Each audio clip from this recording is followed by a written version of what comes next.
to Jane herself there could be no possibility of objection, all loveliness and goodness as she is. Neither can anything be urged against my father, who, though with some peculiarities, has abilities that Mr. Darcy himself need not disdain. Oh, of course, my mother. But Mr. Darcy would receive a deeper wound from the want of importance in his friends' connections than from their want of sense. He has been governed by this worst kind of pride, and partly from the wish of retaining Mr. Bingley for his sister.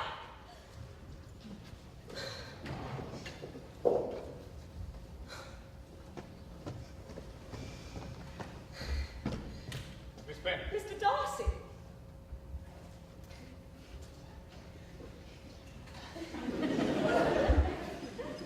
May I? Would it be suitable if I inquired of your health? My health? As I've not encountered you these past days, I thought, why, I come to inquire of your health.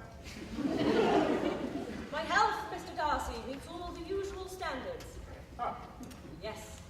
Ah.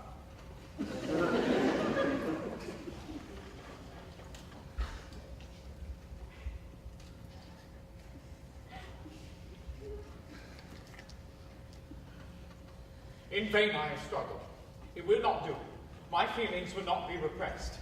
You must allow me to tell you how ardently I admire and love you. I say I dismay you. I am slow, even dilatory. I should have declared myself at an earlier date. But there were, of course, the family obstacles which judgment always opposed to inclination. The general sense of your social inferiority, of it being a degradation of the line.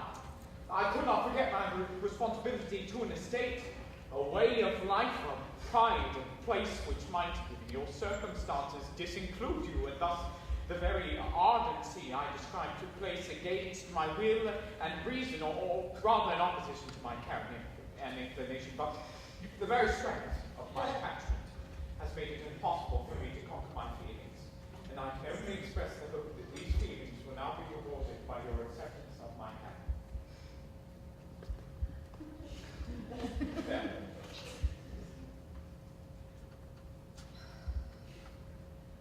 I have spoken ill, but I mean well, Miss Bennet.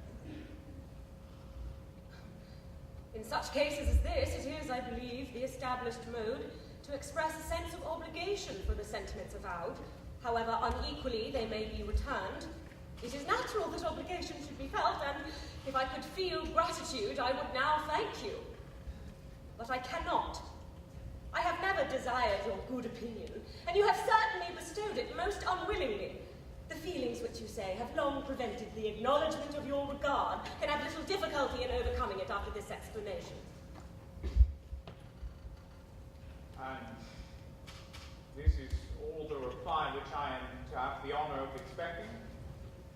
I might perhaps wish to be informed why, with so little endeavor at civility, I am thus rejected. I might as well inquire why, with so evident a design of offending and insulting me, you chose to tell me that you liked me against your will, against your reason, and even against your character. Was not this some excuse for incivility, if I was uncivil? But I have other provocations. You know I have. Do you think that any consideration would tempt me to accept the man who has been the means of ruining, perhaps forever, the happiness of a beloved sister? You divided Mr. Bingley and Jane from each other, or at least yours was the principal means, involving them both in misery of the acutest kind. Can you deny that you have done it? I have no wish to deny that I did everything in my power to separate my friend from your sister, or that I rejoice in my success. Towards him I have been kinder than towards myself. Quite clearly said. But it is not merely this affair on which my dislike is founded. Your character was unfolded to me in the recital which I received many months ago from Mr. Wickham. You take an eager interest in that gentleman's concerns. Knowing his misfortunes, who would not feel an interest in him? His misfortune. And of your infliction! You have withheld the advantages which you must know to have been designed for him, and yet you treat the mention of his misfortunes with contempt. And this is your opinion of it. I thank you for explaining it so fully.